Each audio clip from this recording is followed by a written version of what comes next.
Dear baby girl, a smart single woman does not discount a man with a blue-collar job.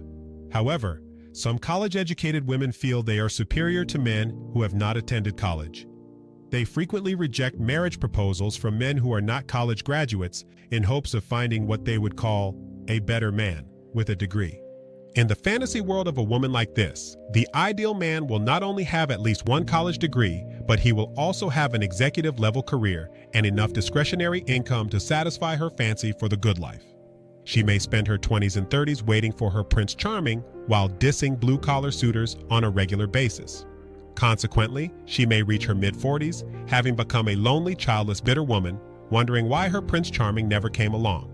Yet, she may have rejected several marriage proposals from good men along the way simply because they were not college graduates.